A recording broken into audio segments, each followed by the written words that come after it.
Welcome to Escaping Purgatory, a podcast where we rewatch Supernatural, then talk it through in the hopes that we can finally escape this show. Join us each week and leave comments on upcoming episodes, and together we can escape Supernatural Purgatory. Hello. Hi. Very unenthused hello. Yeah, we were just bad-mouthing this episode before we started recording. So bad. Yep. So bad. Yeah. It was not good. I don't like any of it. No, that's a lie. Parts of it were quite funny, but not really in a way that's like good funny. Yeah. Do you know what I mean? I'll say what this is first. So we're on season 7, episode 3, The Girl Next Door, written by Andrew Dabb and Daniel Laughlin. This one's directed by Jensen Ackles as well. So like it's a, you know, I think this is the worst episode of Supernatural. Yeah, like there were choices made. So it wasn't until we sat down to record that I was like, oh, this is directed by Jensen. That's why he's not in this. Yes. And like that makes more sense. But like this was it was a bad premise. It was a bad script. It was just bad. And Dean's characterization at the end of this episode just felt completely weird. Like I didn't understand any of that whole last sequence of him showing up. Like, who is that? That's not Dean. I went away from this mad. Like I left the episode mad. And yeah, that's why. I think the final scene ruins this episode, actually. Yep. Because I think they had a good thing going. And they were saying a good thing. Yes. And then decided to not say that thing. And just completely ruin some of the growth that like Dean has made over the seasons. Yeah, like the word freak hasn't been used in this way in such a long time. And like, I get it. I think they're going back to monster hunting. That's basically what's happening. They feel like they probably swung too far to angels and demons, and they're like, oh, let's bring it back to monster hunting. Well, when they're monster hunting, everything is a freak. And it's like, yeah, but they've stopped referring to themselves as that, or Sam has, for, I don't know, 2 seasons now. I have some thoughts, I have some feelings about the end of this episode, which maybe I might hold within myself until then. We'll see if you hold them, really. Yeah, we'll see how closely I hold those. Because I have a theory. I don't think it's a good one. Okay. So I'll just tease that. I have a bad theory. Wow, we're doing so good at this. Yeah, I was about to sing I have a theory, it could be demons, but maybe not. I mean, it may as well be. Yeah, I don't know. It was so disappointing because I feel like I was holding out for season 7. I was holding out. I was like, no, it can't be as bad as everyone remembers it being. And it's not been. Actually, the first 2 episodes have been actually, I think, quite good. I've quite enjoyed them. Yes. And this is only the 3rd episode. Okay. Because there are parts of this episode which I really, really like. Yes. The way the Leviathan are tracking Sam and Dean is really smart. I really enjoy how intelligent these monsters actually are. And like the follow through and everything. I really enjoyed that sort of like progression of the story in the background. Yeah. And being able to see that, because obviously that was a mistake that they had made in season 6. Yeah. Just A-plot was so bad. Here's my second part of my theory. I'm going to hold it. No, I'm not. I think Andrew Dabb hates Dean Winchester. I could see that. I can see it. And the more I watch his episodes, I'm like, what happened? What did he do to you? What did he do to you? Why are you hurt? Yeah. Like, because I feel like other people...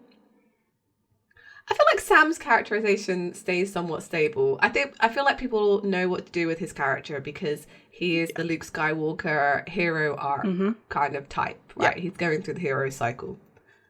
And I feel like maybe some writers don't always know what to do with Dean because he is quite a complex character. Like, yes, he's a machismo womanizer who drives a fast car, but also like he really loves his family though, guys. Like that's his main driving force in life. And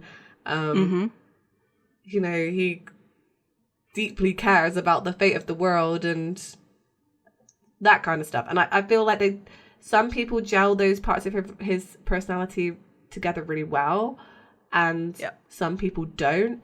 And I think one of the writers that doesn't do that as well is Andrew Dabb, which certainly I feel like if I clocked that in my head at this stage of watching Supernatural the first time round, I would have been more dismayed when I found out that he was showrunner at the end of the series. Yeah. Yep. Yeah. So I think that's part of it. And maybe I'll change my mind on this because he has written many, many episodes of Supernatural. But like coming up. I said he has, but like even if we go backwards and look at what he has written and the things that pop out to me, I had like made a note of this, that he always writes Dean as this bumbling idiot. Yeah. So then to have this weird turnaround of him being like an evil bumbling idiot, I'm just like, what? And like this whole scenario goes against everything that like Dean stands for. Like he destroyed a family. We had okay. Well, actually, I'm gonna hold on to this as well because I have not a theory, but like just some points I want to make about it, which are probably very obvious, but we'll get into them when we get into them. So with that, do you want to get into the episode and like zip zap through it? Because I feel like because I feel like I have a lot to say at the end of this episode, and I don't want to say it me too. now. Otherwise, there's no point. Yeah. Okay. Let's get on with this episode then. So we have the recap, and it's Sam figuring out what's real from like season 2, episode 2 of season 7. And it's the like scene where they're in the warehouse and Dean is like approaching him and Lucifer like flickers out. Death explaining that there are things older than souls from the first episode. We see Cass do his little explosion in the water. And Bobby saying that, you know, they're in the pipes and they've gotten into Sioux Falls General Hospital. We get a little bit of the like Leviathan saying that if we get a few people in the right places, we can eat forever. We see Bobby talking to Sam and Dean on the phone saying that they're going to meet at the house. They get to the house and it's like burned out, and we see the Leviathan get killed. And then it ends with the ambulance ride where Dean is saying like, don't take us there. And then Sam sees Lucifer and Sam goes into convulsions. So when this episode started, I thought the whole thing was fake. I thought it was a whole dream sequence because it is so bright. So bright. Like Dean is like opens his eyes and he's like looking around trying to figure out what's going on. And he's like, he looks like he might be in some sort of operating room maybe. There's lots of nurses and doctors around him, and they're going to set his leg, and they don't give him pain medication before they set his leg. They just set it and he like screams. there's a lot in this hospital like scenario that I was like, well, that's wrong. Yeah. That's really wrong. Like, why are you doing that? Like, what? So Dean asks like which hospital they're in. They say Sioux Falls General. And he's like, we have to go. Like, he needs to know where Sam is. And he said they've gone to the MRI to scan his head. Yeah.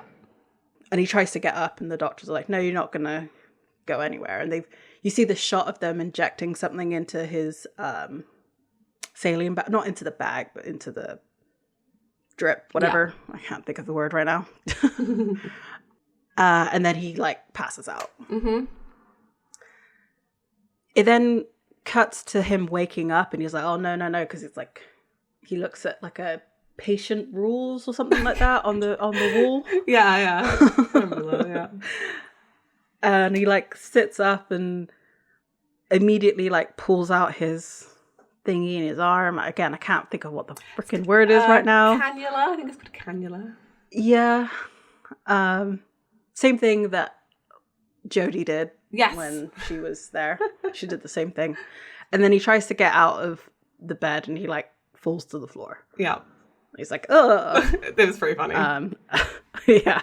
And so all of this, I was like, well, if his leg is in this full leg cast, yes, it would be elevated. Yeah. So he would be able to see that his leg is broken. And like, I get it. They did it for the laugh. They did it for the bit. But like, it's just dumb. And then Bobby enters the room. Doesn't explain how any of the stuff, like how he wasn't at the house, where he went, or any of that. They completely ignore this massive thing that is like completely being uprooted from their lives. Yeah. Not mentioned at all in this episode. No. Oh, you're right. They Yeah. just move on. It's like, oh yeah, house is gone. House is gone. Bye. Yep. All right. I'm like, that's like saying baby got burned to a crisp. Yeah. At this point. Like, what? Anyway, okay. Someone else needed to write this episode, and I'm just saying. But we already know this. So Dean's like, Bobby, you're alive. And he says, of course I am. Why are you on the floor? And he like Dean says they gave me morphine. I do kind of like this line from Dean. He says, hey, look, a monster broke my leg. Yeah. I don't know, something about that. It's just like, oh God. Anyway, and then so he does say, "Oh wait, the house. We thought you were dead." Yeah. And Bobby's like, "Well, I ain't. Not yet. We've got to run. This place isn't safe.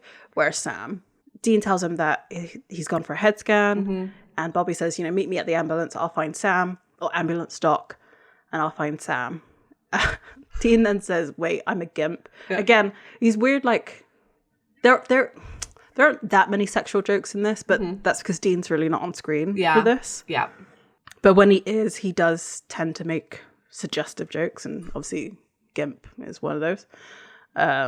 Like Bobby then just hands him crutches, and again, I was like, there is no way that Dean would be in a hospital room without a wheelchair, because obviously they're not going to show him with a catheter in because that's too much. but like he definitely has one.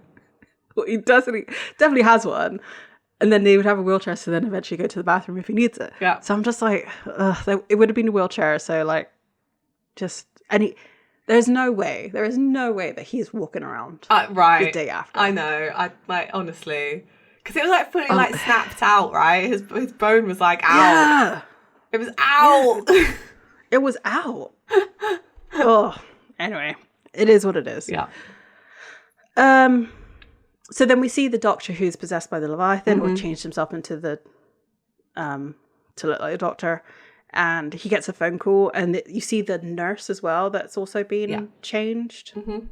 And he's like, you've scheduled dessert, I presume. And she doesn't really say anything. Yeah. But his phone rings, and she like holds it up to his head because obviously he's prepping for surgery, so he can't touch anything. And he's informed that the Winchesters are in the hospital. Yeah. Presumably from the other guy. I can't remember what his name is. I can't either. Anyway, whatever his name is. Yeah. The one who got a car dropped on him. Yeah, that guy. That guy. I want to say Carl, but I don't think that's right. So Bobby approaches a stretcher and Sam is on it, and he's like, hold the phone there, son. And like, who is this? Obviously, he clearly knows it's Sam. And he's like, oh, this person's being transferred. And he like just takes Sam away. Like, it's all about confidence, people. You can just do whatever you want. With the right attitude, right? He needed a lab coat though. If he had a lab coat, then it would have or scrubs. Really sold it. Like One or the other. So it says coverage has lapsed. We're shipping him to county. Like, I don't think it's that straightforward, but he just does it. He's just like, bye, see you. I'm taking this person. Goodbye. Goodbye. I am Bobby Singer. Yeah, exactly. We then see Dean like hobbling out of his room, and like everything goes a bit loopy. Yeah, and like it looks like he's gonna fall down. Mm-hmm. And he like continues to somehow get out of there. Bobby loads up Sam into the back of the ambulance and is like watching his mirror and sees the doctor and the nurse come out. He's like, come on, where are you? And then there's a bit of a jump scare because like Dean just appears from the other side, like where you're not watching. Because of course there's more than one door. Mm-hmm. And they like, Dean's like, go. And they ride off and the doctor runs after them. But of course they're on human legs, so they can't run as fast as a car or an ambulance. And then we get the title card. It's very good. I did quite like this as an opening sequence. I thought it was good. I liked the whole hospital stuff. Though I think it's really funny that for the rest of this episode, Dean decides to wear jeans despite having like his leg in a cast. I know, the most uncomfortable. Like you're sat on your couch or this couch for several weeks. That's your choice. Like, not sweatpants, not nothing like that. But then again, it is like Dean and Sam, they sleep in their clothes like that, so maybe it is just comfortable. And also, I swear that like men's jeans are probably like way more comfortable than women's jeans because they don't have to wear them the same place as we do. Like, so it's probably not like it digs in and stuff. You're probably right. Men get everything, even comfortable jeans. Yeah, right. But the sweatpants would have been fine. And I was thinking, I don't think we get to see him actually like dressed down until they live in the bunker. That's true. Yeah. Because they're always on the go, and it's all very sad because they don't have a home. It is very sad. Yeah, That's true. This house though is kind of disgusting. Like, can you not take a broom to it? Because it's like got leaves and stuff, everything on the floor, and I'm just like, what are you doing? Just tidy up like a little bit, like. And they have this like fried chicken bucket that stays on the table the entire time. Yeah, like nobody throws it out. Nope. And I kind of hate it because like this is Rufus's house, and there's fried chicken. Yeah. I mean, I don't think they were making that comparison because obviously they eat this kind of food, but like. You wouldn't keep it out because it has to go in the fridge. Yeah. Or in the bin, just put it in the bin. Just put it in the bin. Anyway, maybe there's something there. Maybe there's something in it that's not, I don't know. I was just like, what? Why? Why is there just like chicken on the table? They're grieving the loss of the house. They're very emotional. Junk food helps. Yeah, I guess so. And apparently lukewarm junk food helps more. I guess. I'm like, maybe they don't have a microwave, but they have an oven. Yeah. You just shove it in the oven. I don't know. Men, what will we do with them? With their food curtains and their unswept floors. Yes. Yeah. I can't even imagine. Like, those jeans are probably disgusting too. Because anyway, I don't want to think about it. But like the way he hadn't just like cut up the leg. No, I'm sorry, I'm not over this because I was thinking about while I was watching the episode. He hadn't like cut up the leg. He had, when they were escaping the hospital, he'd like sliced up the leg to like fit his cast in this jeans, right? Mm-hmm. But then like on the it is cut. It looked like that. Yeah, but it looked like he'd cut around the top, so it's just like half a booty short. Yes. Yeah. Yeah. And I don't know why that's worse to me. I don't know why that's worse.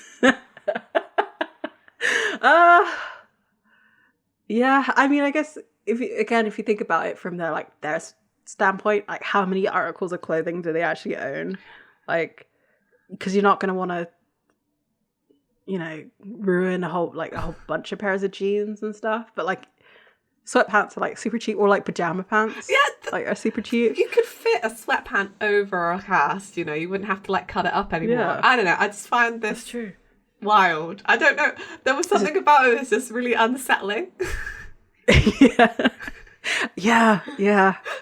He was also wearing a belt. Like that got me too. Right, like nothing about this situation seemed comfortable. No.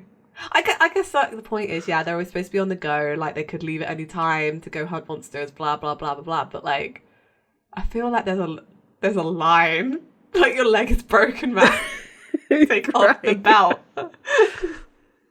Just at least have it undone. Like, Yeah. you know, be comfortable.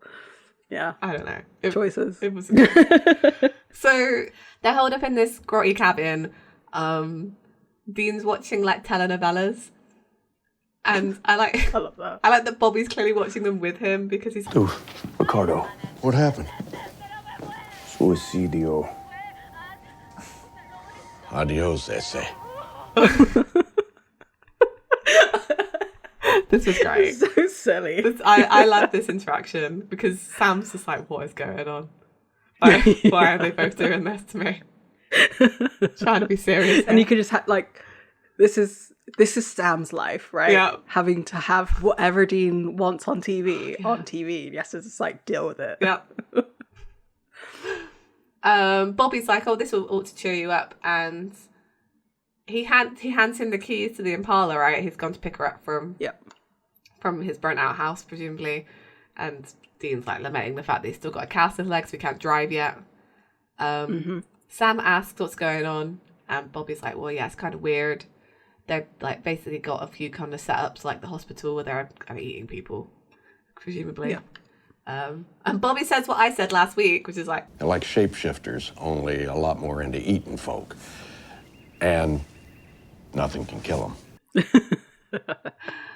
oh, and that they bleed black goo as well. It's important.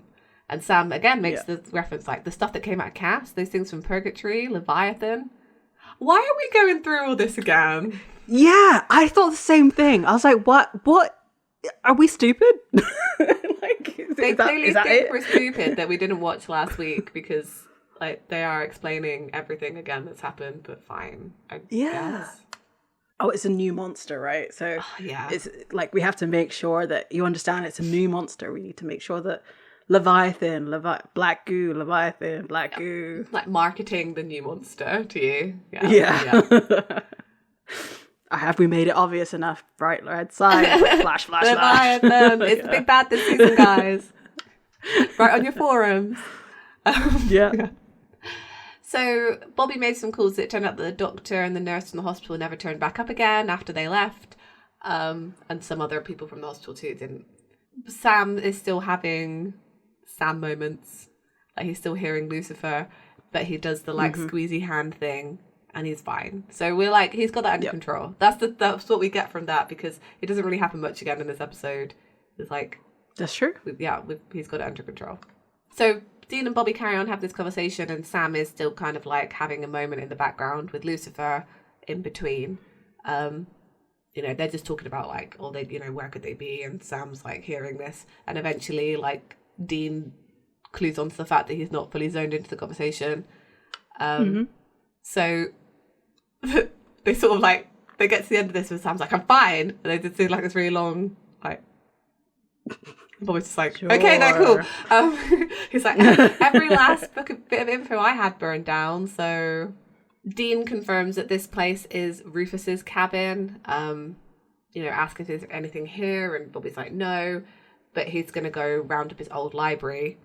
And he confirms again what we thought. He's like, yeah, I've got copies of everything. Don't worry about it. And then I like this line from Dean as well. He goes, okay, cool. And then turns to Sam and says, hey, 2 legs.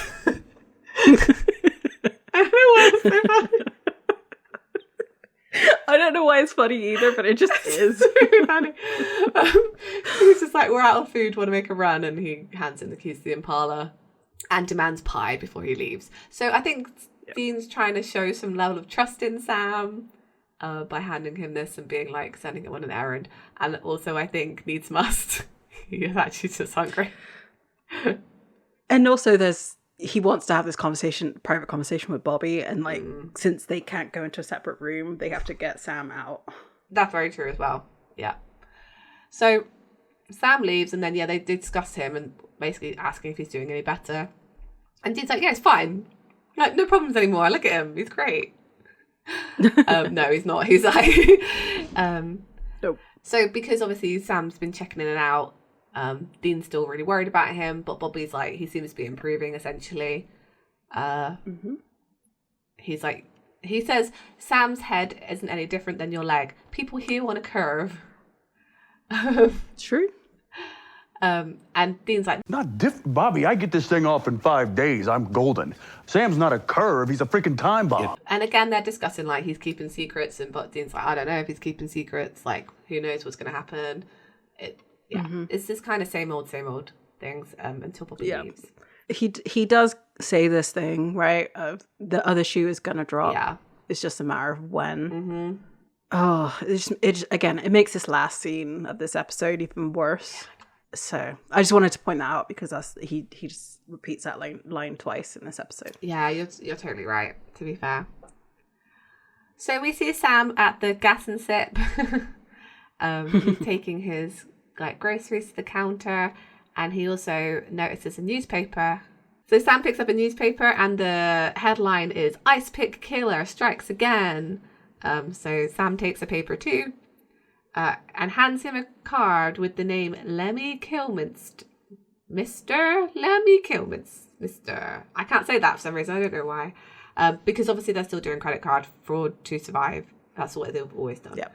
And then weirdly we get like a shot of a guy in an office. He clearly works in some kind of bank or something.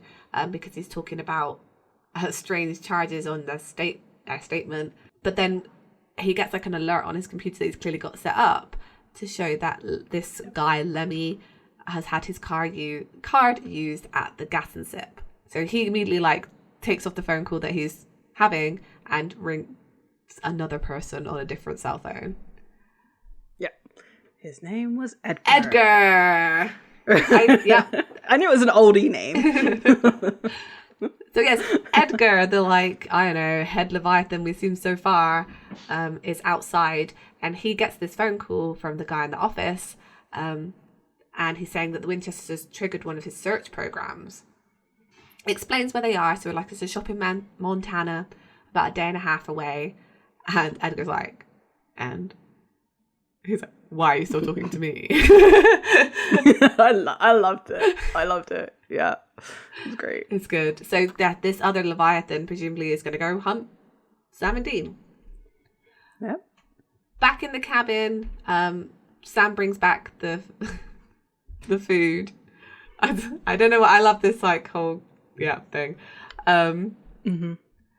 They talk again about where Bobby's gone, and he just says he's gone, he's taken off to go do some stuff. And Dean checks in with Sam about his whole cage business. Yep. It's so awkward. It's so vague. Yeah. They're just dancing around it. They just don't want to talk about it. And I'm just like, just talk about it. It'll be fine. Yeah. Just talk about it, guys. Honestly, just tell him you're still seeing hallucinations, but it's not as bad as it was, and that you had things helping, and that'll be fine. Yeah. But that's all Dean needs to know. Yeah, that's all he needs to know. To be fair, Sam does kind of do it. He says, I'm still seeing crap that's not real, but I'm fine. And I can tell the difference. And basically that he's managing it. And then Dean just drops it and says, where's the pie? And Sam bought him cake, which is horrendous. That's a crime. A crime. Because they had pie. Yeah. They had. Of course they had pie. Of course they did. Yeah. So, but that's... And this is proving to Dean that Sam is not okay because he brought back cake instead of pie. It's birthday cake as well, the worst kind of cake. Yeah. It's bad cake. It's pure sugar and Oh, no. No. I'm with Dean on this one. And we do see later that he's only taken one bite of the cake. There's a fork in it. It's there's still a lot of cake left, so it was not good cake. it was not. Because we see Dean asleep and Sam is researching again, like this article that he saw in the newspaper. It's titled "Victim's Fatal Wounds: Signature of the Killer." And then there's like a flashback, and we see young Sam. Aww. I was thinking we haven't had a flashback in like forever. It's been a while. And this is the same young Sam actor as well, right? From the Yes. I thought so. Yeah. So it says it's 1998, and little Sam, is outside reading a newspaper and talking on the phone. And he's clearly talking to, I think he's talking to John. No, he's talking to Dean. Dean, yes, you're right. Because I when I first watched this, I was like, who's he talking to? It took me ages to figure out. I don't know why that he was talking to Dean. I'm not sure why. Because you weren't paying attention. Because I wasn't paying attention. I'm just kidding. That's why. I have attention span of a goldfish. Oh yeah, he does say it in here as well. So Sam's clearly doing some kind of research for them. So he's looked up this monster and he thinks it's a kitsune. They look human until they sprout claws and then they stab you behind your ear to get to your brain. Kind of like the liches. Was it the lich? In the Wraith. The Wraith, yeah. Why do I think they're the same thing in like D&D? But like, yeah, the Wraith in the ward. Mm-hmm. It's a similar kind of monster, I feel. Yeah. And he's like, it does say, yes, Dean, I realise killing them's important. Maybe if Uncle Bobby sent a book in English. And he's like, no, don't put him on the phone. And then like John is there and he says, hi, Dad. Yeah. Yes, sir. I realise people are dying. Yeah, I'm on the way to the library right now. So Dean dobbing him into John. Come on, man. I know. Like Dean in this episode is just the worst. Yeah. Even young Dean. This is the worst. And it kind of like, I don't understand why Sam is on his own researching. Because like, I mean, I guess John and Dean have to go do like the physical work of whatever because they're older and bigger. But like, I don't know, there's something about it that I was just like, because you don't even see them in this episode. Like, did they even come to pick him up, or are they just like left him in this town? And like, I don't know. It was very, very like, I don't know. It felt the writing of this episode was a little lazy. Yeah. Especially when we get into it in like a little bit between Amy and Sam. Between the two of them, I was just like, I just rolled my eyes with every scene between them. I know it's because part of it's because they're both young actors, so they're not experienced. So like, they're given very generic lines, so they deliver it in a very generic way. Yeah. And I was just like, oh, it's all right, fine, whatever. I don't know. It was just, anyway. I agree with you. But then like, but this was really good from the young Sam. Yeah, I thought so too. Like, you can tell the difference between when he's like talking to Dean and when he's talking to Sam. Like, talking to John. He really doesn't want to talk to John, and like, you just see his whole body like change. Mm-hmm. But then you get to like the next bit and you're just like, oh, God. It's like watching Twilight or something. Yeah, I don't know, it was bad. I'll talk about it a bit more when he meets her, because like, I think they're trying to say something in this episode and it's already been said, and then it's been said better in Supernatural, and then they kind of annoyed me. Undo it all. Yeah. Yeah.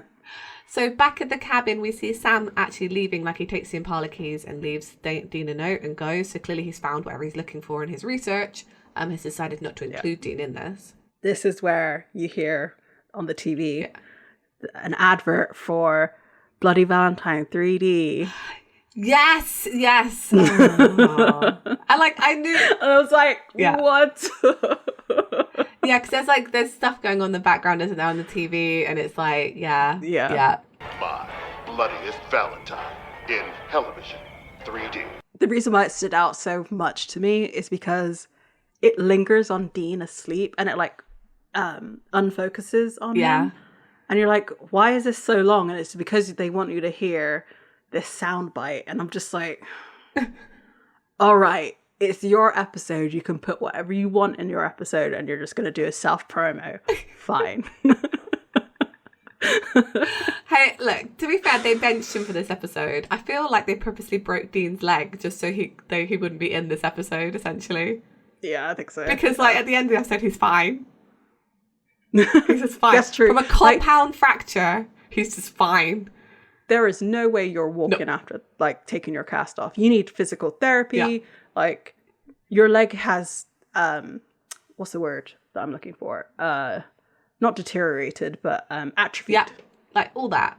It's just, stupid. But it's just, like, they clearly just benched him for this episode. And they're like, yeah, you got to break a leg now.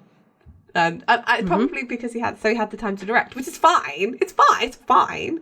It's just, like, don't come swooping in the last 5 minutes with a non-broken leg. Like, he plays it off for, like, one scene. And then after that, he's, like, fine. Yeah. Yeah. So... Never show a weakness, right? Well, yeah, that's true. So we get to see... I guess part of this monster of the week, or it's presumed to be, because there's like under a bridge at night, there's like some kind of drug deal going down. There's a long-haired, skeezy kind of dude who is trying to like solicit favors from this woman because he's claiming that his prices went up. She manages to like get away from him. Essentially, she runs off when they kind of like hear the police sirens in the distance. And then kind of he becomes the victim instead. As he kind of walks away, we kind of hear someone, or like we get the idea that something's hunting him. And he just goes, ah! The action, so there is very limited action in this movie. In this episode. The action in it is so overdone. Like, the like scream that he does it sounds straight out of video game. Yeah. It was like, ugh! It's like, what? And like the way that he like, I wish I could put a video of it because it's just so ridiculous. I don't know if I can really describe it, but it's like he flings himself. And like is in shadow, and he's in like a skate park. So he like flings himself behind like a half pipe thing, and then you see like a little bit of splurt of blood. I'm just like, what? What is this? Because presumably, obviously, it's like the kitsune, so like it's supposed to be like a big claws going behind the ear. Why would there be a big spurt of blood from that? Right. I don't know, but yeah. And like when you see him on the floor, it's just like blood on the back of his head. Yeah. So like, it was. There's two moments in this episode that I was just like, what is this? And this is one of them. I'm like, okay, Dean. Sorry. Okay, Jensen. Like, let's tone it down just a little bit. I understand. I do. But yeah, I don't know. So it's the next morning and you see Dean waking up and he sees this note from Sam and it says, back in a few days, I'm fine, Sam. And he's like, the other shoe, because he's on the phone with Bobby. And Bobby's like, the other what? And I was like, oh, Sam, like, come on. You chose back in a few days. Like, don't you think Dean's going to be triggered by this? Don't you? Just a little bit. I personally think it's the funniest thing he could have written. It is funny, but also cruel. Sam sat there and was like, yeah. Right? Yeah, it's the kind of joke you only tell a sibling where it's like traumatizing. Yes. Yep. Absolutely. So he tells Bobby that Sam's taken off, but they don't know where. And Bobby's like, well, it might be good to have a little bit of me time. Dean's like, yeah, but his me time ain't just him. I mean, for all we know, he's road tripping with Lucifer somewhere. And he left me here like Jimmy frickin' Stewart. I don't know what that reference is. Either. Fine. So Sam's turned his phone off. He's turned his GPS off. And worst of all, he took the car. Took my car. He says, I took my car. He took my car. And Bobby's like, relax, it's fine. Don't panic. And he's like, too late. I'm panicking. He's such a mum sometimes, you know, like, being really like, oh my God. My son has taken my car and I can't get a hold of him. My leg is in a cast. He's turned off my phone. It's great. And Bobby's like, look, he's okay. Give him a couple days to get the cast off, then hunt him down. Until then, you know, we'll just keep both calling. And he's like, fine. Dean then grabs an angle grinder to take his cast off. Just because it looks like one of those doesn't mean it is one of those. The whole point of those cast cutters is that it goes back and forth so it doesn't cut you. An angle grinder is just going to rip your skin apart. Absolutely. Like, no. No, Dean. No. I do like the cut of this where he's like, okay, I'm going to be chill. Immediately cuts to him just holding an angle grinder. It's one of my favourite TV tropes they do. Like, I love that. Or it's amazing. Yeah. Like I said, there are moments that are funny in this episode. But I never said that Andrew Depp was a bad writer. I just don't think that he likes Dean Winchester. So, this is the part of the episode where the writing, I know we just said that he's not a bad, or you just developed I did, yes. But it does start to go downhill very quickly. I agree, actually. Because it becomes very, very bland, very formulaic, and treats the audience like they're stupid. Yeah. Because Sam goes to a police station, he's talking to a police officer, and he's asking about the ice pick killer that was happening now, and it's compared to the same MO as a time before. The officer knew the victim, and he'd been like, he was obviously, because he's a drug dealer, he's been busted a few times. And so Sam's like, so what's the deal? The killer comes to town, ganks a lowlife, moves along. And the officer says, look like. And then again, stabbed exactly in the same place, right behind the ear. Mm-hmm. Yeah, Sam says that he's worked a case like this a few years back, and it could be related. And then he says, is there anything weird about the brains? And he's like, is it missing? And the police officer just says, good question for the coroner. Mm-hmm. He gets a phone call, and it's clearly from Dean because of the name on it. So this is the only scene where Dean is limping. Yeah. And so he goes into the same gas and sip as he did, as Sam did. And he goes to the clerk and asks, was there a big guy in here? Describes Sam. He's like, oh, did you have brown hair? He says, yes, that's him. What did he buy? And the clerk is like, snacks. And what about paper? He's like, yeah, yesterday's paper. And he just picks one up. This scene was so unnecessary that I legitimately thought that this was already the Leviathan clone of Dean tracking Sam. Me too. Yep.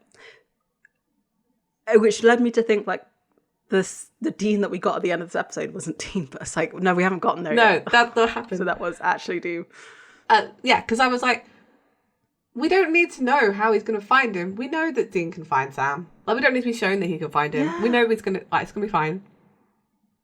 He just, I guess he wanted to describe Sam in a weird, no, it's not even a weird way. It's just,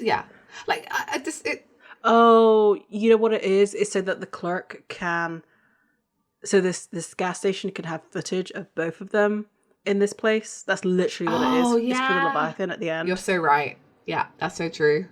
Yeah. That's the only reason why. Ugh. Bad writing though. Come on.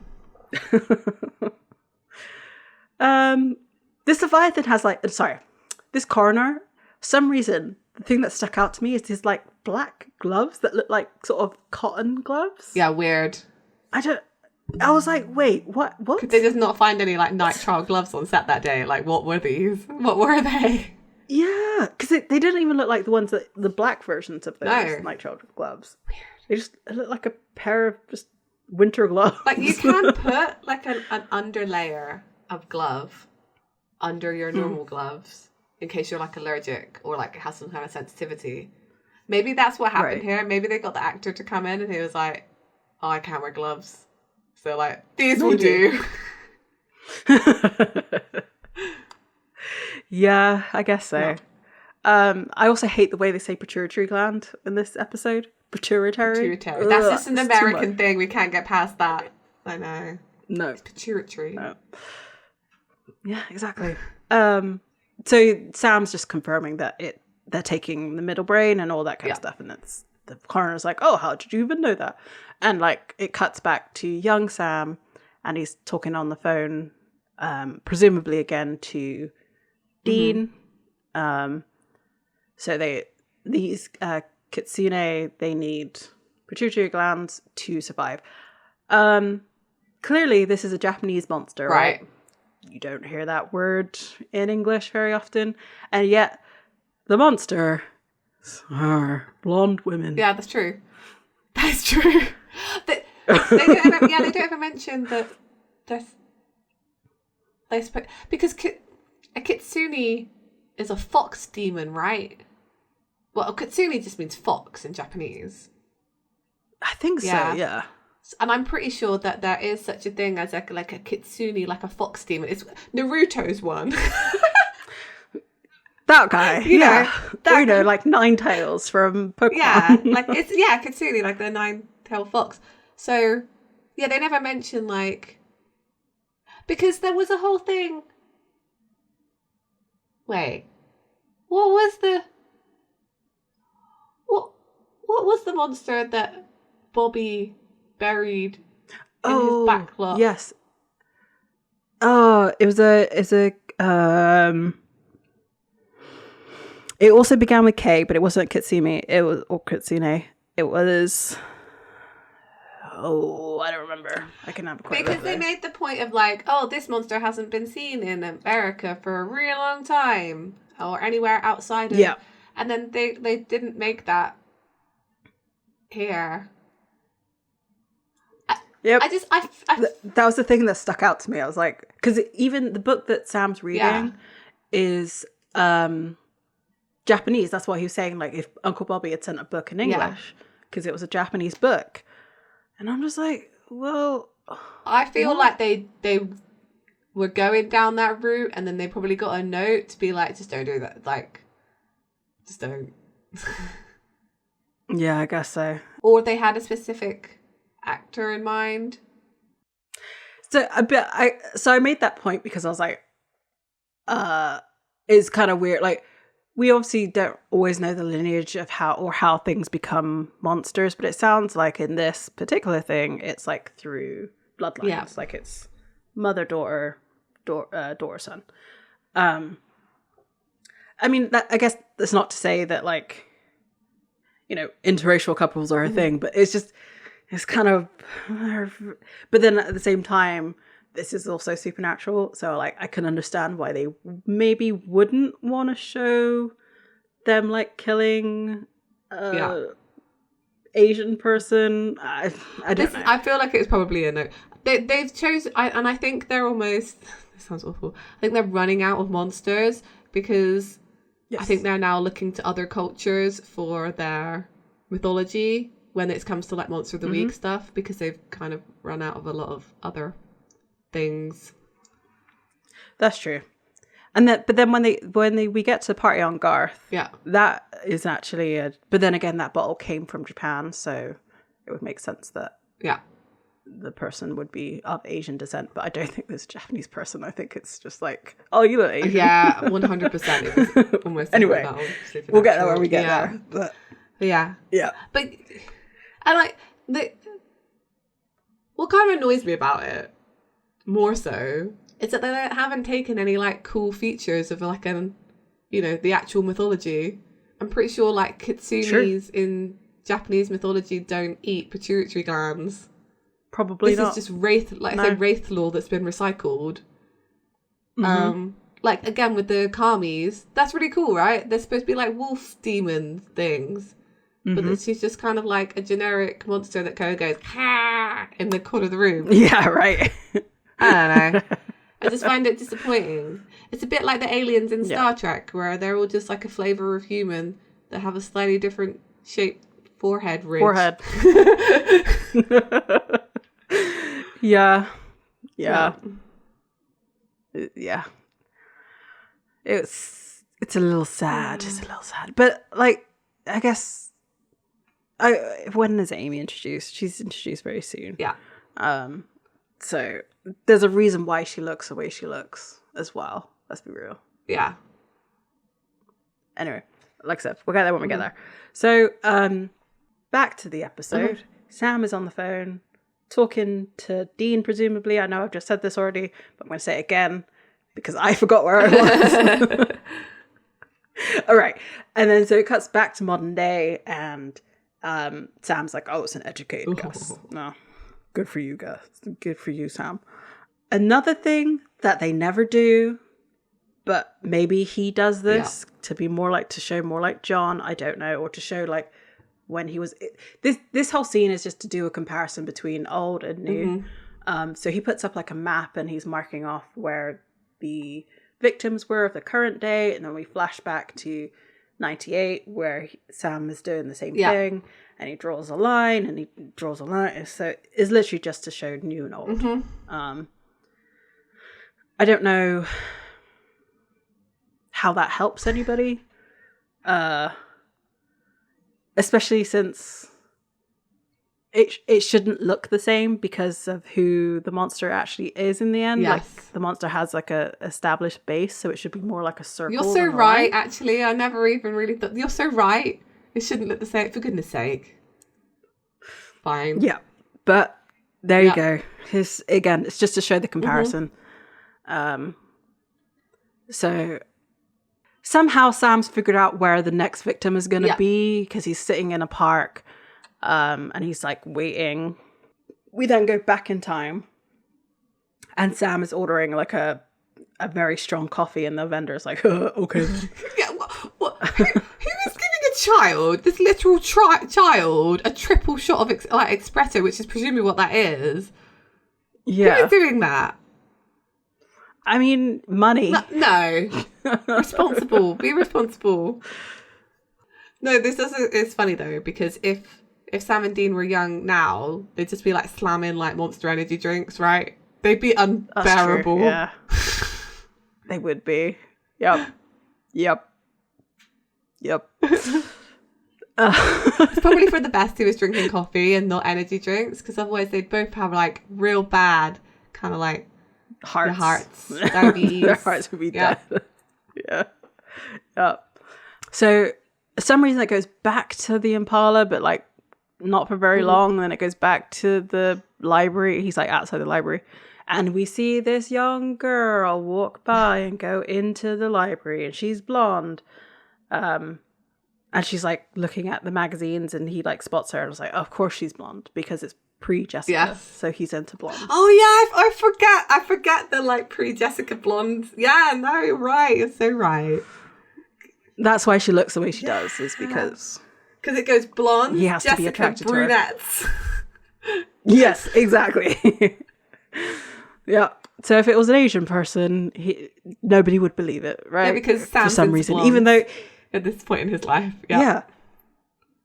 Dean can have a variety of people in his background, like Cassie. Yeah, that's so true. But not Sam. Sam has to have blonde and brunette. That's it. Yeah. You get one look.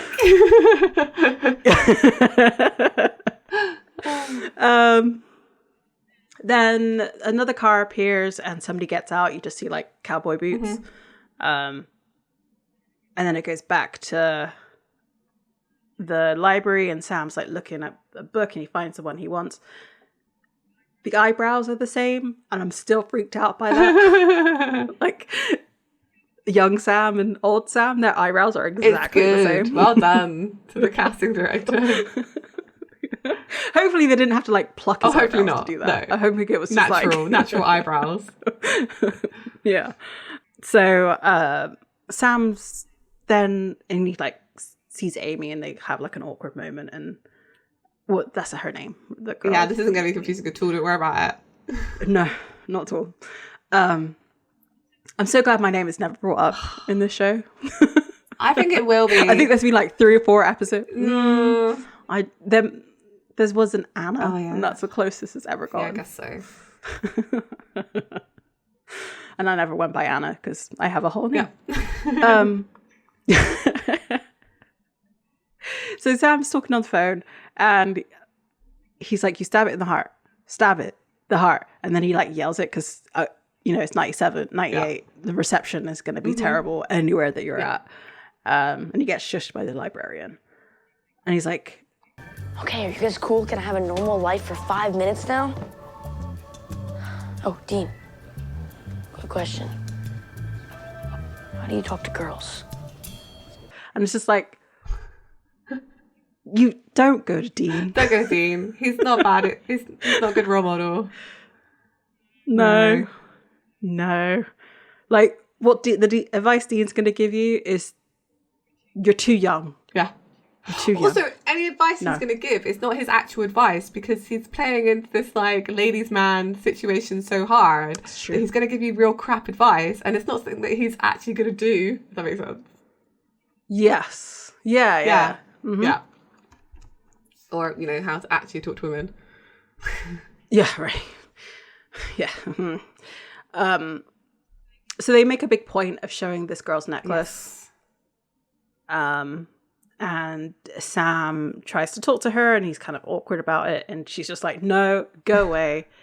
And then she's like, she realized how that sounds and says, "It's just, I'm not supposed to talk to boys." And he's like, "Oh, okay." At least he takes it well. Yes. I will say that for Sam. Like, he doesn't try to persist, but he kind of does, because he has to be a hero.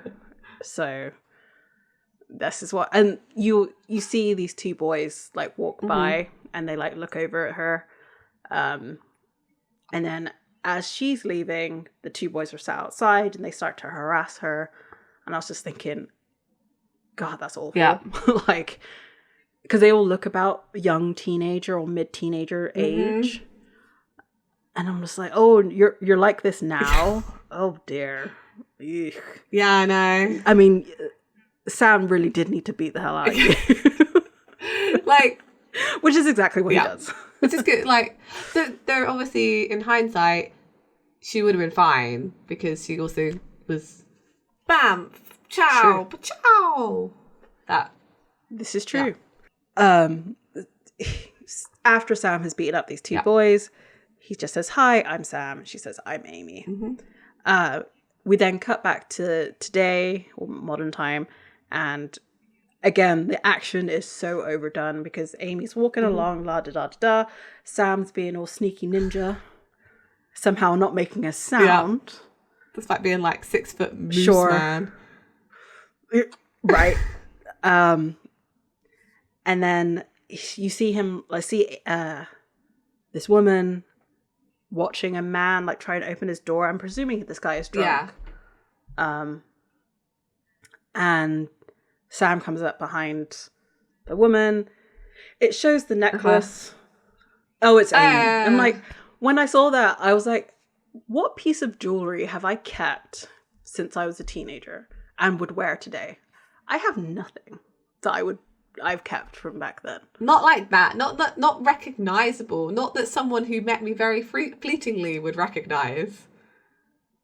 Right. And again, it's there for the audience. It's there to like be like, oh, this is the thing. But like, you've already given us all the context clues that this is going to be the same person. So you don't need to show the necklace. Yeah. Again. And also, like, not be funny, this actress is, this actor is a fairly well-known sci-fi actor. Yes. So it's like, yep, Kaylee. Yeah. It's definitely her. Like, obviously going to be her. She is the guest. Like, as soon as I saw her name, I was like, oh, yeah. And actually, honestly, so as soon as I saw the flashback, I was like, oh, I remember this episode. I was like, oh, yeah, he lets this one go. Mm-hmm. Yeah. Back then and now. And I was like, oh, yeah. And so Sam just says, hi, Amy. Yes. I was just like, oh, okay. All right. Cool. So, yeah, they meet again, and, like, To be fair, I did say they met very fleetingly in each other's lives, but like a major event happened, so okay, fine, to remembering each other.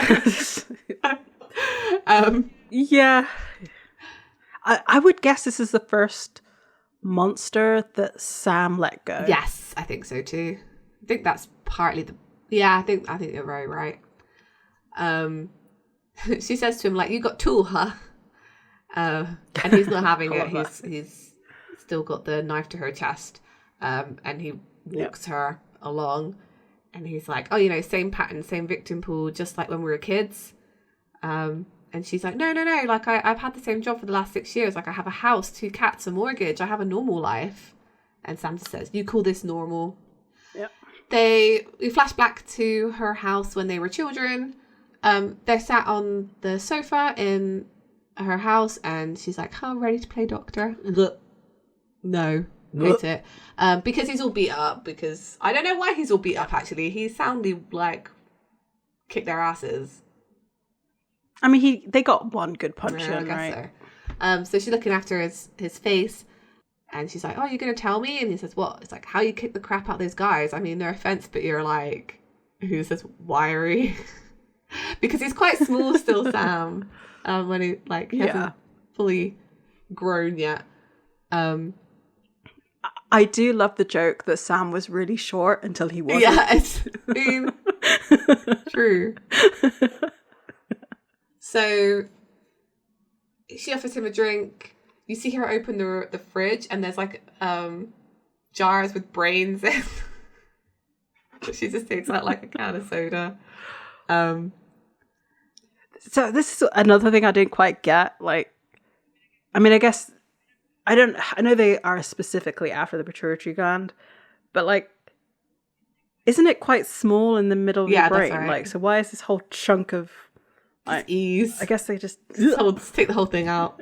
It's fine. Yeah, I guess so. Yeah. Do they like pickle it? I guess so. Like, I don't understand why they're keeping it. Do they just eat it? I don't know. I don't know. Because for her, it seems fine. Can we find out later she's eating like dead brain? I don't know. Mm-hmm. She asks if he lives around here, and he says no, not really, and then like changes the subject. So like young Sam is like good at deflection already, right, about what they actually do. He's like, oh, this is a cool song. I like this line. My dad doesn't listen to anything recorded after 1979. So. And she says that doesn't mean you can. And he's like, well, I'm kind of stuck in the car a lot. My dad has to travel for work. Yeah. And it turns out like she kind of lives the same life. Like her and her mum are sort of bouncing around a lot, letting the wind be our guide. I am a leaf in the wind, etc. Yep. Oh. Yeah. Okay. Yeah. So they sort of compare lives, because Sam's like, oh yeah, we're always on the road. I mean, I've seen the biggest ball of twine, world's biggest ball of twine twice. And she's like, 3 times. It's not that big. And they're like, ha ha ha ha ha. It's very cute. But like I said, it's just very generic. Right? It's very like this teen movie. I don't know. Yeah. I was bored. I'll be honest while watching this episode. Yes. Yeah. I was bored. She said, so Sam says, to be honest, I mean, moving all the time sucks. You're always the new kid and everyone always thinks you're a freak. And then Amy says, you are a freak. But so was I. Like, so was Jimi Hendrix and Picasso. You know, all the coolest people are freaks. Which is kind of cute. I like that. For Sam. Yeah. He doesn't take it on board for Sam. at all. No. He's still got an issue with this, like, 20 years later. But it's okay. Mm-hmm. And then they do they have a little kiss, little preteen kiss or whatever. That's moving quick, isn't I it? know, right? They just met. We're freaks. We're going to get freaks. I guess that's another reason why you remember, because it's probably, again, like, both of their first kisses and stuff. That's true.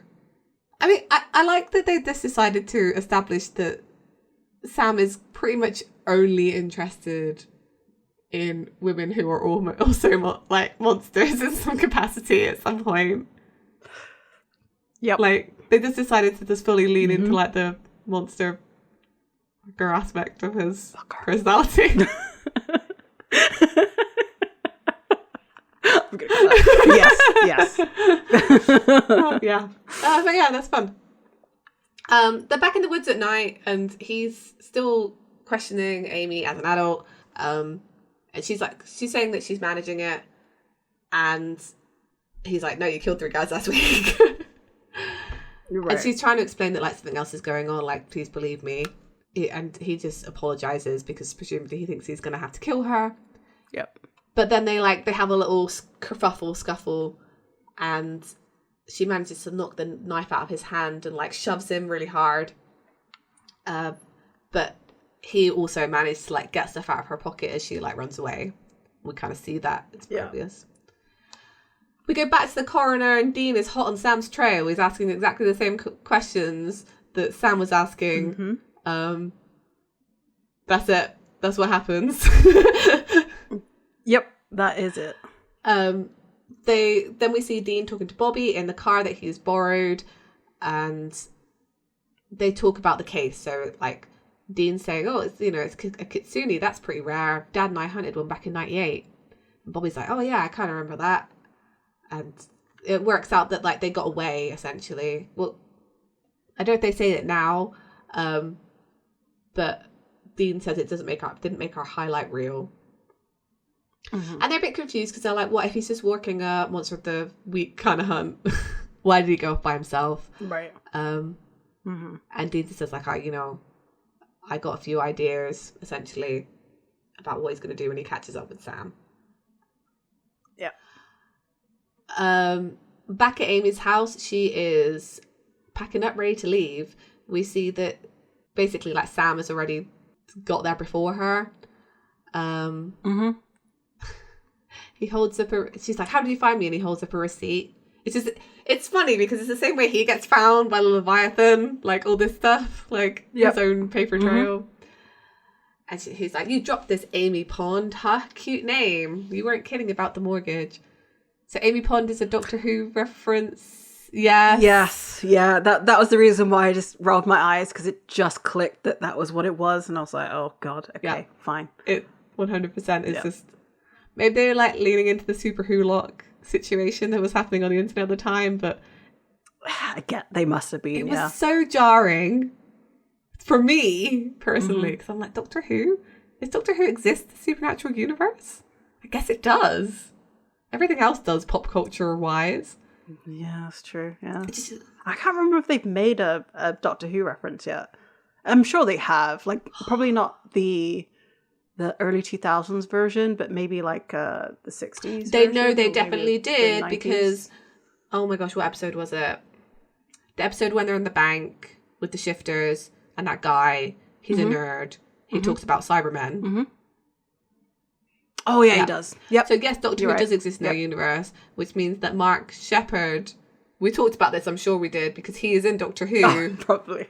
Yes. It's all ringing a bell to me now. Definitely need to discuss this.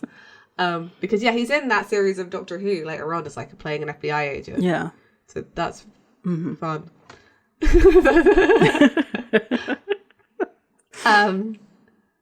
Yes, so they just dropped that in there for giggles, I guess. Yeah. Shits and giggles.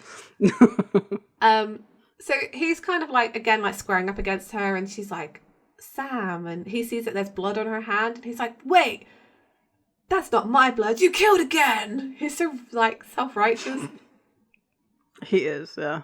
And like, I already remembered where this was going, and I'm like, I don't know why it takes so long for her to explain what I do understand, but like, yeah, it just takes so long, and it's so obvious. They put so many clues in there. There's like framed pictures of her child, and like and just the way that when they first meet in the forest, he's like, you don't understand. I had to do it for a reason. I've been doing it, and I was like, you have a kid. Like, you clearly have a kid. Yeah. So Sam says, like, I think you better tell me exactly what you're doing, or I have to kill you, whether I want to or not. And she's just like, "I can't, Sam," again. And, you know me. And he says, "No, I knew you. That was a long time ago." And she's like, "No, you know me. You know the kind of person I am." So we cut straight back to them, like, kissing on the sofa when they were younger. And Sam drops his drink and spills it, and she freaks out because like her mum's gonna be really upset that he's spilled this drink, and like she says that he has a temper. There's clearly some comparison here between her mother and John. Yes. And even Sam says that he's like, my dad does too. You don't want to see him when he's drinking. Ooh, it's confirming some stuff there from early season Supernatural. Mm-hmm. And she says, like, my mum, I don't think she's a good person. Sometimes I don't think I'm a good person either. And he's like, you are. This is so sincere. What I find so funny about this is, like, literally you met her yesterday, and now you're like, this is teenager stuff, right? And that's fine. That's fine. But, like, you can't turn around as adults and be like, you know who I am. You know the kind of person I am. It's like, no, you've known each other for, like, 2 hours. Yeah, we were teenagers together for 24 hours. We don't know each other. No, not at all. To say that whatever Amy's going to do, like, is, like, the reason why you need to trust her, I'm just like, that could have been the trigger for her to go on a murder spree. Like, 100%. Come on. You don't know her. You don't know this random woman. No. You had no reason to go after her. I don't know. It was strange choices all round on this one. Yes. She makes another comparison between herself and Sam, like when they were younger, because she says, like, she has this whole plan for me, but I don't want to be like her, you know? And Sam says, I don't want to be like my dad either. It's true. Like, of course he doesn't want to be like John. He is, though. Yeah. So this is something that was missed in this episode. Like, Amy doesn't call them out for being a hunter. Like, she doesn't say, like, oh, I thought you wanted to get out. Yeah. Like, I thought you wanted this. I thought you wanted that. Because she doesn't know him. Yeah, there's no... It's not profound because, yeah, they knew each other for a day and then, like, murdered someone together. That's essentially what happened. Exactly. And it's just, like, Amy got out. Yeah. Right? She ended up with a family. She managed to stay in some place for longer than, like, a day. Wasn't on the wind with her mum. Like, she has stability. And she found a way. The only reason why we can talk about, like, when I feel like if you're watching this for the first time, you're not, you have to, you as a member of as a viewer have to make all these leaps. But then they make it like Leviathan. This is what a Leviathan is. Like, I know, yeah. I'm just they handhold you through some really basic stuff and then, like, really complicated things. They're like, no, figure out on your own. Yeah. Exactly. That's very much supernatural to me sometimes. I feel that. Yeah. And, like, the only reason all this bad stuff happens to her, by the way, is because they kill her mother previously. If John and Dean had just caught up with them, they would have ended up killing her mum, and then it would have ended. Sam would never have, like, gone to find her again later on because he wouldn't have put two and two together. And, yeah, anyway. I'm mad about it. I'm mad for her. I'm actually mad for her. Because, like, what else is she supposed to do? Oh, God. So you've just pointed out why Dean has to kill her. Well, not has to, but the reason why Dean kills her is because it's an unfinished job. Yeah, that's literally the it. reason. Yeah. That's it. Yeah. So mad about this. God's sake. Just women can't be doing anything right, you know. She tried. Yeah. She tried. Yeah, so she explains that she shows Sam her kid sleeping in his room, and it's like, look, I've got a son, like, I'm in the PTA, I'm boring. I got a job as a mortician so I could feed on the dead only, but then my son got sick. Because it's risky feeding like that, and I had to get him fresh food to save his life, and then once he's fine again, that's it. She's basically saying, like, she only killed sketchy people anyway, which is not, like, great, but she's trying. So, okay, my question is, if she was killing other monsters, say that worked for whatever reason that works, would this have changed? It would have changed. I think so. What? Actually, no. Do you know what? I don't think Yeah. it would have done. I don't think it would have done, because at the end of this episode, she gets killed, and like Dean has no idea of any of these conversations has happened. True. Really. Yeah, you're right. So Yep. no, nothing would have changed. So she literally was slated to die from the moment that Sam walked back into her life. There was nothing she could have done to save herself. Nope. And I'm mad for her. Yeah. Yeah. So we flash back again to her house when she was younger. Her mum is coming back, so she gets Sam to hide in this closet. And her mother is trying to get her to leave in the same way that she is now with her son, because the hunters have caught up with them. She says, couple of pros and a piece of crap Impala, we're leaving. And she's resisting, but her mother is very strict with her and says, I'm only going to say this once. Like, I put food on this table, you would do as you were told, or I will let you starve. Sam realizes what's going on because he's heard about the whole, like, in the Impala, etc., and draws his knife. Yep. And then her mother leaves to, presumably, like, get the car packed, whatever. Amy gets him out of the closet. And she's like, oh, awesome first date, huh? Like, I'm sorry you got to go, but like my mum. And he's like, no, I have to go. I'm sorry. And then he sees the like brain in a jar that her mum brought in and like shows he's holding a knife. And he explains that it's his dad and his brother in the Impala, and like he knows that she's a monster. You're a hunter. So you're supposed to kill me? And I'm supposed to kill you? I like that line a lot because, like, we've had this conversation previously with vampires and things. Like, and it's almost a question that they're not even asking this question about Leviathan at the minute. Like, clearly the Leviathan are monsters that need to be killed. Like, we don't seem to be questioning their humanity at all. So it's not like it's even pertinent to this season at the minute. But it's a question that they've asked previously. And ultimately has always ended in them killing the monster. Yep. Even Lenore ended up dying in the end. That's true. So it just would have been nice to have a change, like a different answer to that question in this show at this point. And that does get changed when Dean's viewpoint changes. And it takes him to do it, which is really irritating. And I mean, I guess I can't remember how like the sort of underlying plots or like the in-between episodes play out in this season. So, because obviously clearly we have the Leviathan as the big bad and everything. So I'm wondering if like this is the first question of something, but I don't remember what that something is, or it's nothing at all. It's like this is nothing. I'm 100% convinced this is nothing. Dean's viewpoint on this doesn't change till he goes to purgatory. So she says to him, like, look, I've never killed anybody and I don't want to hurt you. Do you want to hurt me? And Sam's like, no. And she's like, okay, run away then. Like, if my mum finds you, she'll kill you, so run. We go back to the future.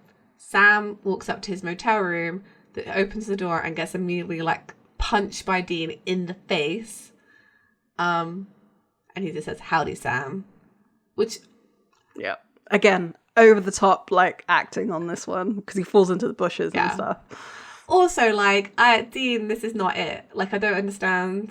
No. I know you were worried about him. I know he stole your car. But we haven't punched Sam for, like, a really long time on this show now. I feel like we were past this brother-on-brother violence. Well, I think the last time was when he was convinced that Sam was a monster. Yeah. It was after... you can't handle the truth. I think so too. So like it's just them fighting is supposed to be a really like intense plot beat, right? So like oh my god, they're fighting, like this is serious now, not just for like comedic effect of I caught up with you and you stole my car. I don't know, it just annoyed me as well. Yeah. I think if it had been like another form of like I think if it wasn't a punch to the face, right? Like if it was a punch to the gut, maybe that would be like a little bit less maybe. But even still, yeah, you're right. Like the brothers fighting is like a really, really big deal. He should have just like this kind of jokes they've been telling this episode so far that he might as well have just pied him in the face, right? Yes, and they could have done a whole callback to the fact that like cake and not cake and not pie. pie. Yeah, right. Yeah. Or like, I don't know, tackled him into the bush or something. I know his legs broke. Like, yeah, that would have been funny fucked, too. but I don't know. It was like- just too serious for me. I don't know. Just yeah. So we're in the motel room and Dean says, "New rule: you steal my car, you get punched." And he's like ranting again, very much being like a mother hen. Like, The hell were you thinking? Sam running off like that? I mean, for all I know, Satan could have been calling your planes. Look, there's a little bit of a flashback to like Sam being hit earlier in the episode because he puts a can to his face That's as true, well. yeah. And Sam's like, "Look, how many times do I have to tell you? I'm fine." Dean's like, "Yeah, you're a poster boy for mental health. You know, do you have any idea the horror shows I've had going on in my head?" And I get it, right? Because the last time that Sam went off, he was randomly firing his gun That's around. true. Yeah. So, yeah, I get it. But also it's been, well, I guess Sam didn't have the option to leave because there wasn't the Impala there, presumably, and Bobby's been off doing whatever. And Sam's just like, "Dean, I left you a note. You know, there was a job in town." And he's like, yeah, I know. Like, so, but why were you ignoring, you know, Bobby and I's phone call? And Sam's like, "Oh, I just wanted to take care of it. And I took care of it." Dean's like, "Okay, well, where's the body?" And Sam's like, "Well, there is no body because he had let her go." And this like angers Dean. He's like, "You what? Why?" We then flash back to 98. And the mum comes back, like, as Sam leaves, the mum is actually in the door, and she's like, "Amy's not putting up a fight, so I knew something was wrong." And then it's like, "Who's this?" And he's like, "This is my friend." And he's like, "No, it's not. You know, what's wrong with you? I've told you you cannot have friends. This is food. This kid is food." Amy's mum lets Sam go and, like, hits Amy, and then tries to attack Sam, and she like extends her nails and is about to like go for the kill when Amy then stabs the mother from behind. So this is Sam explaining what happened to Dean, because it comes back to normal time, and he's like, "You never told me that." And he's like, "I never told anyone. Can you imagine what dad would have done?" Which is what Dean is about to do. Anyway, so Dean makes a connection. So he saw the newspaper article and he bolted. And Sam was like, "Well, it was my mess." And he says, "So you call letting her go cleaning it up?" Sam again is trying to.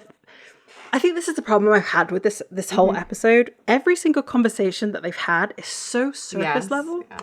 Like Amy to Sam saying, "Oh, I did it for this reason, but I can't tell you what the reason is until you come to my house and I can show you the reason." Then having the awkward conversation of, "Oh yeah, I'm fine, but like, here's what's really going on." And now this one of like, "I took care of it. Like, trust me, I took care of it. Like, she killed her mum for me, and like, that's it." And then Dean goes on to say, "But look, she's dropping bodies now, which means we have to drop her. No matter how many merit badges she racked up as a kid." And it's that simple. Yeah. And I mean, Sam does make a good point. Like, nothing in our lives is simple, which is very true. I mean, okay, here's another issue. Sorry, I'm pointing out issues today. All those people that Cass smited who were demons, not a word. The hypocrisy. That's one of my issues with this. The absolute hypocrisy of this, Dean. Are you kidding me? Are you kidding me? Right. So dumb. Cass gets a pass though because he's cute, and that's all that really matters in life. That's yeah. And that is a law on Supernatural, like true. Time and time again. Cass gets a pass because he's got those big old baby blues. This is true. This is very true. So then cuts back to the past, and Sam is basically telling her to run. If she's got cash, then she needs to go. And he wants her to get out of town first, on the first bus, and that he's going to deal with the body. Amy then offers to Sam to go so that they could go together. Like, you know, we could be freaks together, Sam. And like Sam refuses. He says, I'm sorry. And she says, so am I. Again, I feel like that could have been something, but like, however they decided to spend their time on this episode, you just don't get anything else. Because this is the last flashback, I think, of the episode. So Dean is very dismissive of like this, because he's like, oh, look, I get it. You meet a girl, you feel a spark. There's nothing better but this freak. And Sam gets all upset. I didn't mean that. You didn't. Look, I see the way you look at me, Dean. Like I'm a grenade, and you're waiting for me to go off. Sam, I'm not going off. Look, I might be a freak, but that's not the same as dangerous. Again, he hasn't referred to himself as a freak in a really long time, so it just feels forced. Which is weird because throughout the whole of Supernatural up until this point, freak has meant dangerous. Has always meant dangerous. It doesn't matter. Like, no. Sam then goes on to say, look, it's okay. I spent my whole life trying to be normal, but come on, I'm not normal. Look at all the crap that I've done. Look at me now. I'm a grade 8 freak, but I'm managing it, and so is Amy. Like, he again goes on to explain that she works in a funeral home. She doesn't kill anybody, and she's figured out how to deal. It was vague, and then here's the explanation. Right. Like, why didn't you just give that explanation in the first place? To save all, like, it's just so annoying. He's like, because he then explains that she has a kid and that he was dying, and then this is the only way to save the kid, and like, you know, you don't trust her, fine, but trust me, you know, Dean, please. And he's like, okay. And I mean, this whole bit, like, Dean then says, okay, and Sam's like, seriously? He's like, yeah, we've got to start somewhere. This is just a reflection of Amy's mum. Exactly the same. Because she instantly accepts Amy's like, oh, yeah, you go do that. I'm going to go. Yeah. This is exactly the same. Okay, I'll do the last scene and then we'll talk about it. I'll do that scene first. Yeah. Because otherwise it's just getting to a rant and I see it spiraling.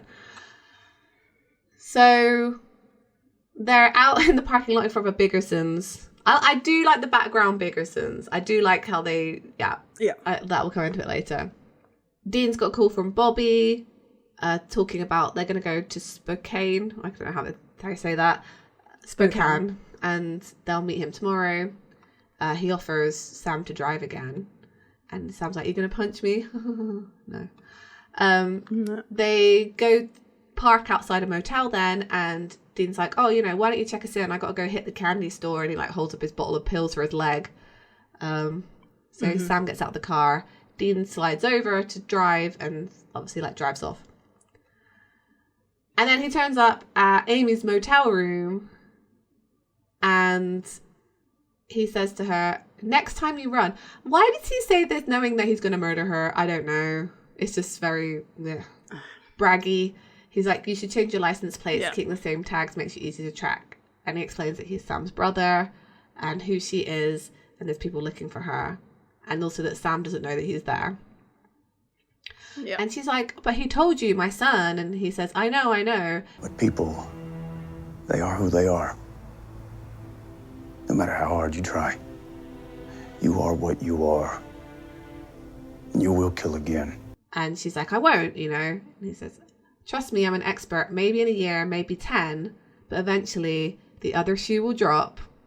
It always does. And then he stabs her. Yeah. As he like puts her on the bed, he notices that her son is standing there, and he says, you got someone you can go to?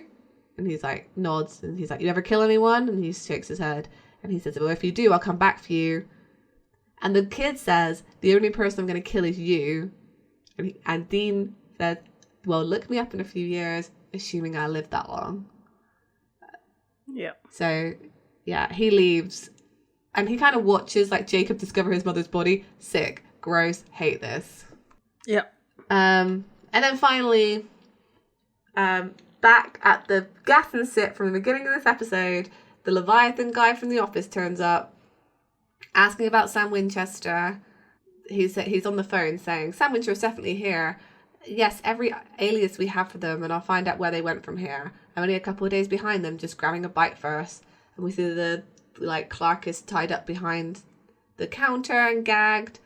And the Leviathan says, I hate this. You know what I find? Plain old people taste fine, but everything is better with cheese. And he just like dumps some hot cheese in this guy and eats him.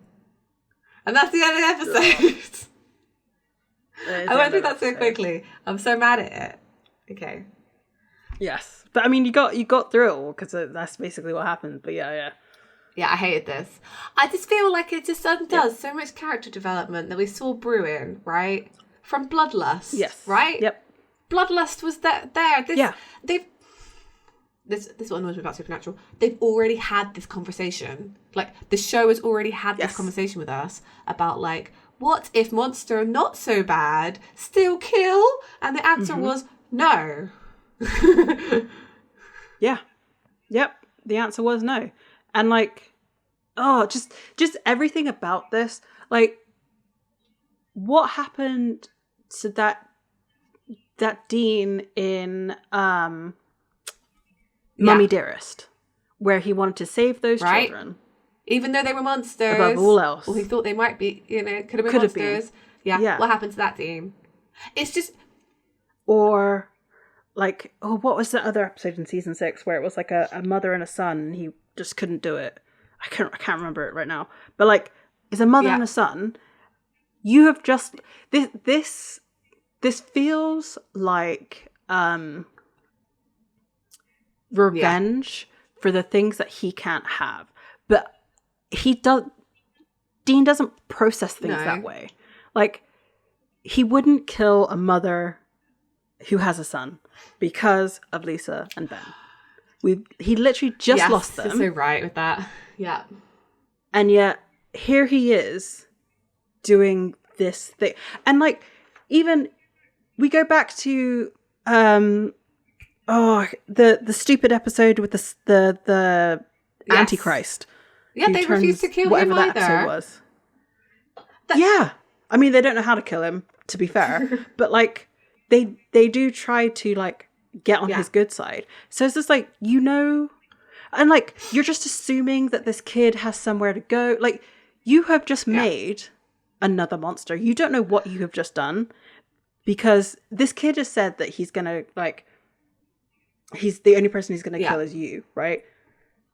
But he doesn't know how to be a kitsune. He needs somebody to teach him. And this person is trying not to kill people, and you've taken that guidance away. And this is what is so egregious about this, is that Andrew Dabb wrote this episode. He also wrote 1520 and had some random monster come back from Dean's past to kill him. And it wasn't this kid! So sorry. Right. But like, right?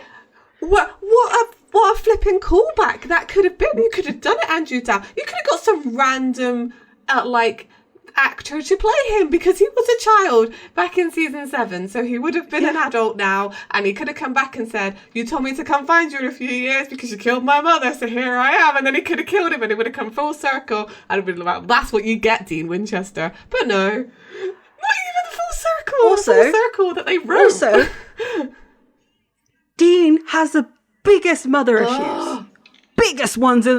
And yet he's going to kill a mother. Like, your mother was killed by a monster.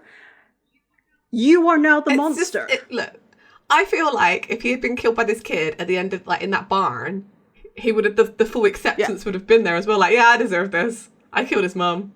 Right? Yeah. Right? Yes. It would have actually worked. It would work rather than some random vampire. Like, my mind is blown that they didn't use this. Like, that whole episode could have gone exactly the same way with how Andrew Dabb saw it or whatever. Yep. But with that kid killing him at the end, would have been absolute poetic justice. People would have been really confused. It would have worked.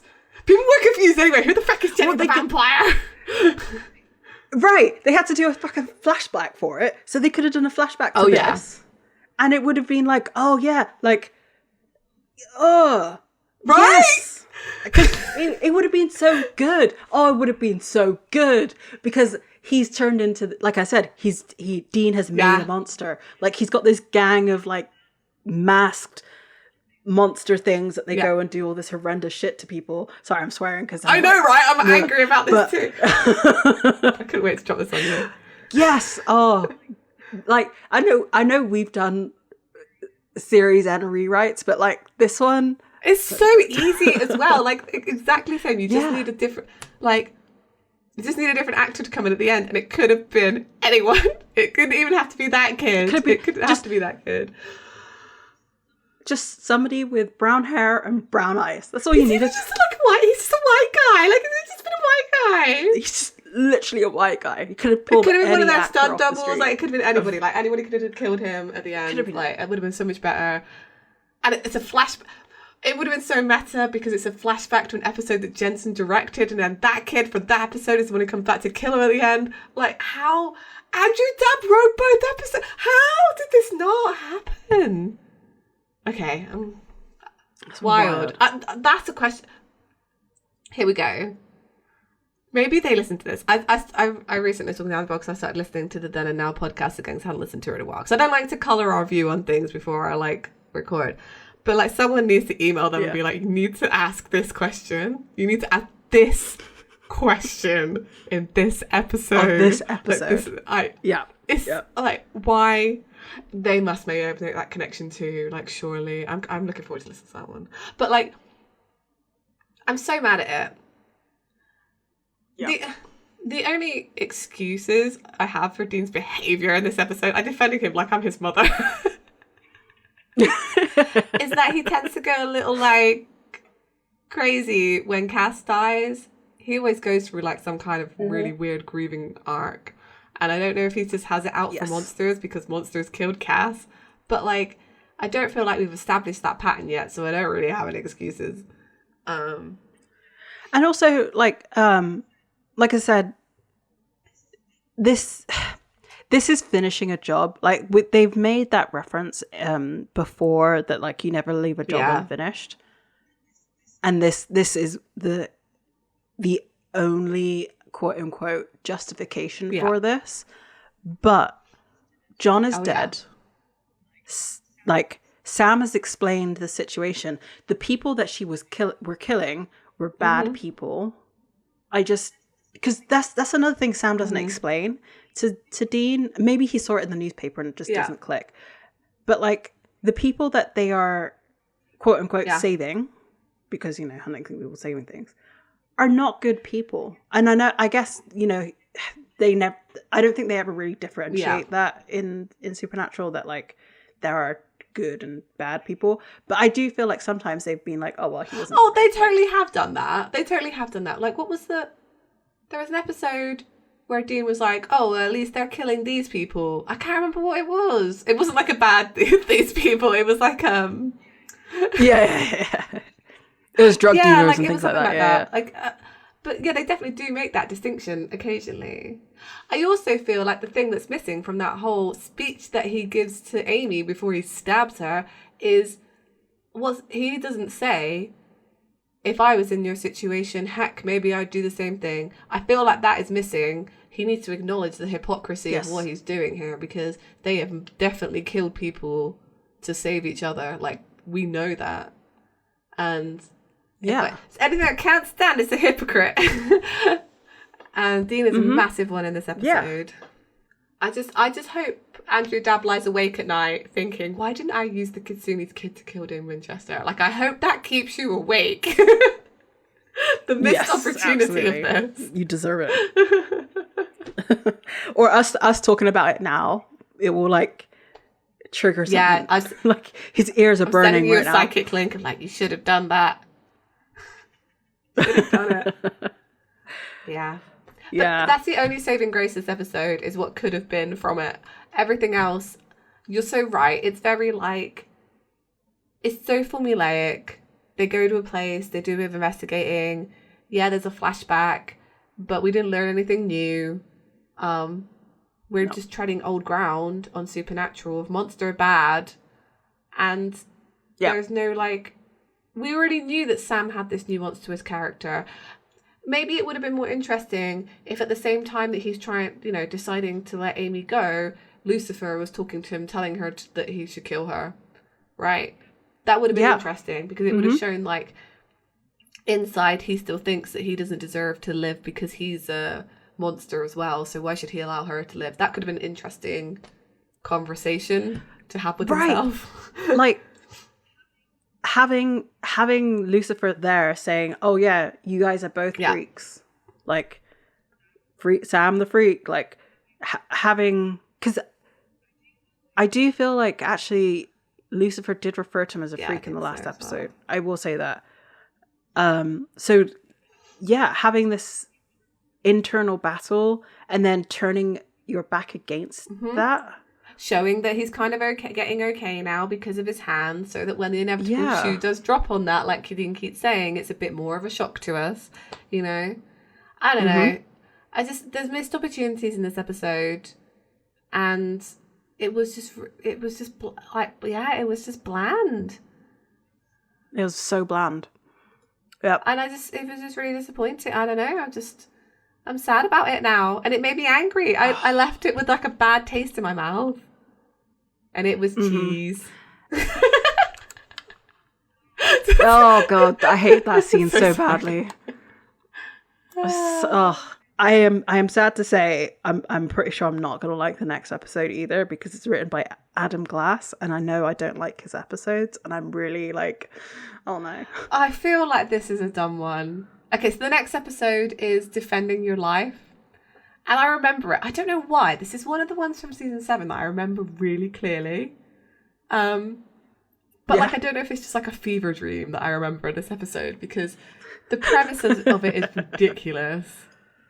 And I honestly, by the name of it, I don't remember, so I'm gonna...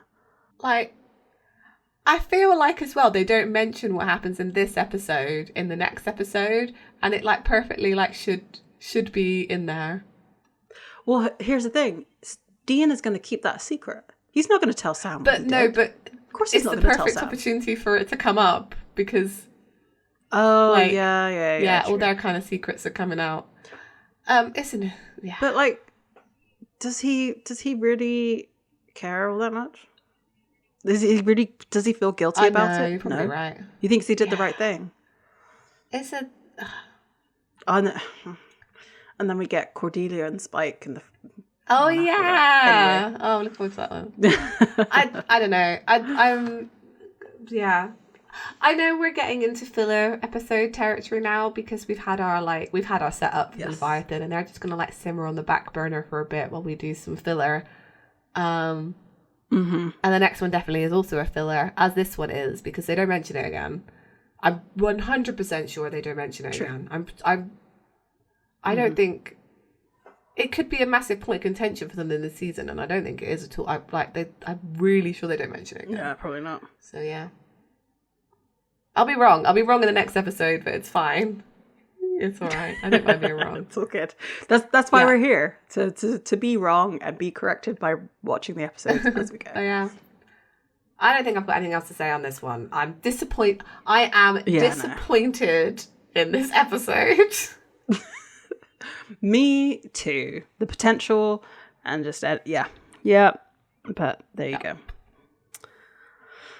I did get to sing I Have a Theory though, so I guess I'm happy about that.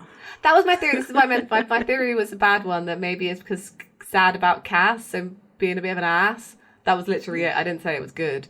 But I feel... Yeah, I did have that fleeting thought as well, that it was like this is him grieving. But at the same time, I'm just like, yeah, but like killing people. Yeah. Like, watch your telenovelas instead, Dean. Like, it's a much healthier coping mechanism. Literally, it was... Episode 1 of this season is when Cass was killing all of those creatures. Totally was. He was defending and it. He was like, that's what it was. He's like, no, it'll be fine. We just need to talk to him. Like, he's murdered a bunch of people, but like, it's fine. He's just a little like, this is it, right? Ugh. And she can't kill like 3 people for her kid. You would do the same, Dean. You would do the same. You would do the same. Yeah. I can't stand a hypocrite. He's got a get back into my good books. This one, I tell you. Yep. All right. Well, yeah, I have nothing else to say. I won't be watching this episode again, that's for sure. It made me too mad. Yeah. There's nothing to be taken from this episode because, like I said, it's already been said, and that is it. So, we'd like to thank the Pixel Agora for his amazing Lego art, and if you'd like to get that on a coaster or a t-shirt, you can on our Redbubble store. We are also all over I said this before. All over social media. I think it's because it's like supernatural social media. Bleh. We're all over social media. Tumblr, YouTube, Instagram, Bluesky as Escaping Purgatory Podcast or Escaping Podcast on Bluesky. And yeah, come say hi and tell us your theories about why Dean is such a... How do I say this? In this episode. Nicely put. We're serious journalists here.